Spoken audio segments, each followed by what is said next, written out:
Dans le cadre global donc, de notre processus, nous avons souhaité que le Burkina Faso puisse quitter cette situation de sous-développement, comme on aime le dire, pour arriver à un niveau auquel nous rêvons.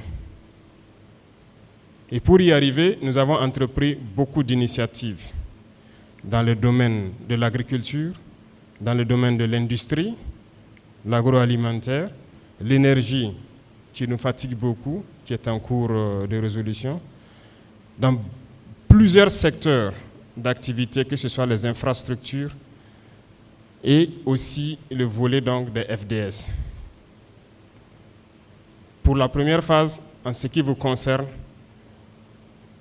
il a fallu que l'on puisse réfléchir sur la question de logistique, l'armement, les moyens roulants et tout ce qui s'ensuit.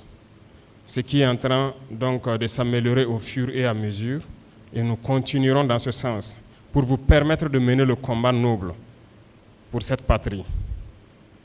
Mais en plus de tout ça, on s'est dit une chose, pour que la nation puisse exister, pérenniser et se développer, vous avez tous besoin d'être forts. Et être fort, ce n'est pas uniquement le plan logistique, mais il y a aussi le plan psychologique. Il y a cette stabilité familiale dont tout combattant a besoin lorsqu'il est sur le champ de bataille.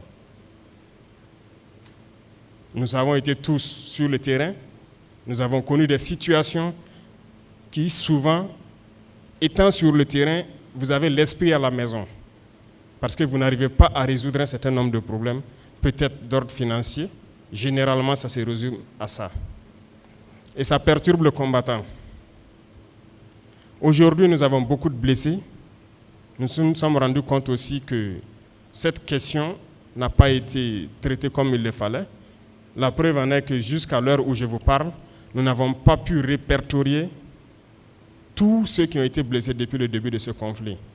Résultat de course, nous avons donc décidé de lancer une plateforme pour que les gens qui ont été blessés, qui n'ont pas eu de rapport circonstancié ou qui n'ont pas été signalés, puissent s'inscrire eux-mêmes sur ces listes.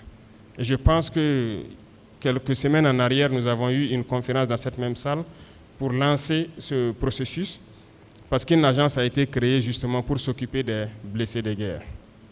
Dans le même ordre d'idée, nous avons pensé donc aux veuves et aux orphelins, qui seront aussi répertoriés dans toutes les couches de porteurs de tenue, donc des FDS, pour qu'on puisse s'occuper d'eux.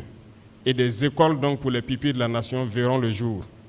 Et dans notre politique d'éducation que nous souhaitons dans un temps donné pour que l'éducation soit gratuite au Burkina, nous voulons que cette gratuité commence par ces écoles de pupilles de la nation. Donc notamment les orphelins donc, de nos héros. En plus de tout cela, ce qui était la première phase de créer l'agence pour s'occuper des blessés, des veuves et des orphelins, nous sommes aujourd'hui dans une nouvelle phase pour s'attaquer au volet qui tient beaucoup à cœur les militaires, le volet financier. Nous avons tenu ce matin à vous présenter cette coopérative. Comment ça va fonctionner? Quels sont les objectifs de cette coopérative? Qu'est-ce qu'on vise à travers la coopérative?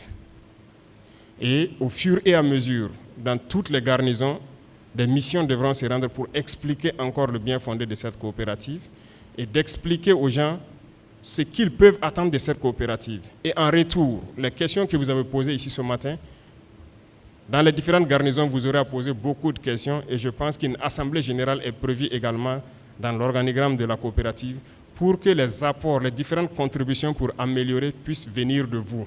Nous voulons que vous puissiez épargner à un taux beaucoup plus élevé et avoir des épargnes assez spécifiques, chacun en fonction de ce qu'il voudra et les produits qui seront proposés.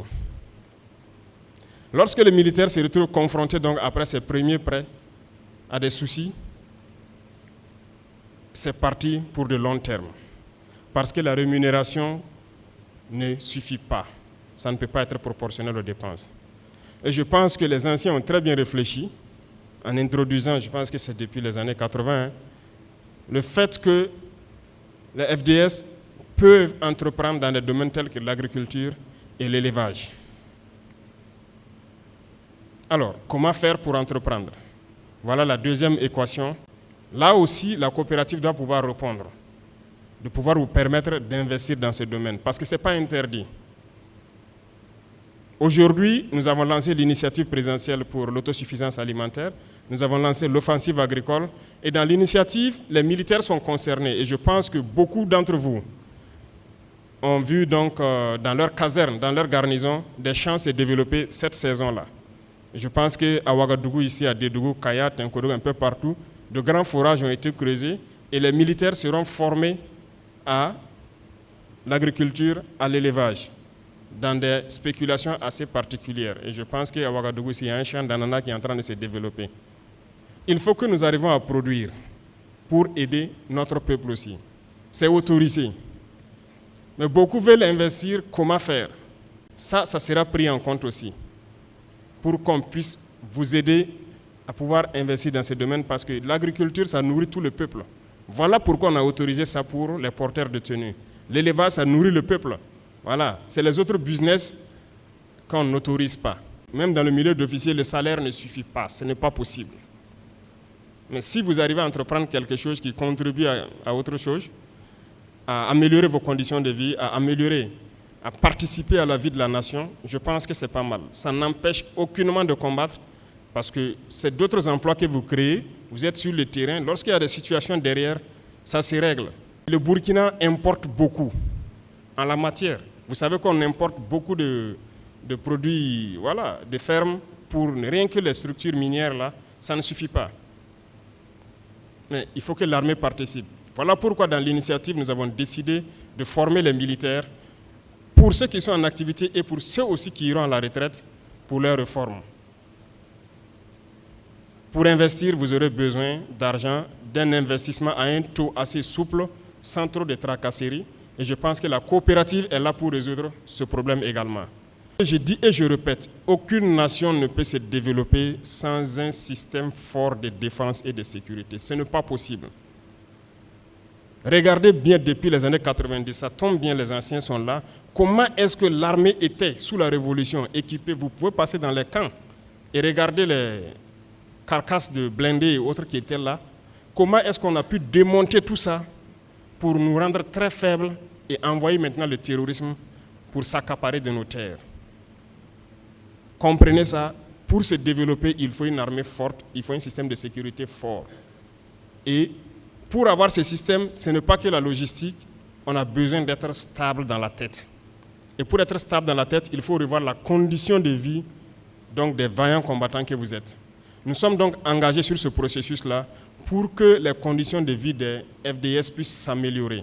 Nous serons en tout cas fiers de pouvoir améliorer les conditions de vie et de travail de vous-même et de vos familles. Voilà pourquoi encore cette coopérative a été pensée, réfléchie. Et en plus de la coopérative, il y aura une phase encore qui concerne l'économie des armées. Parce que les civils aussi encouragent cela. Ils veulent vous voir en forme, ils veulent vous voir libérés dans la tête pour pouvoir les défendre. Sinon, ils ne cotiseraient pas pour qu'on puisse vous équiper. Hein. Nous voulons que chacun comprenne la portée de la coopérative, adhère, puisse expliquer ça à ses camarades et qu'on puisse développer rapidement ça pour que nous puissions faire changer carrément, drastiquement les choses en un laps de temps. L'usine que nous avons lancée dernièrement à Bobo, c'est dans ce même ordre d'idée. Lorsque nous voyons des FDS qui se promènent avec des tenues délavées, ça fait mal. Et nous avons évalué ce que nous dépensons chaque année. Police nationale ou municipale, GSP, gendarmerie, douane, armée. Ce que nous dépensons dans l'achat des tenues, c'est énorme. C'est des milliards et c'est de l'emploi qu'on donne à l'extérieur. Donc nous avons décidé de mettre l'usine sur place pour produire pour tout ce qui est tenu, pour vous voir bien habillés. Donc la Comipec, c'est une étape, d'autres étapes viendront au fur et à mesure.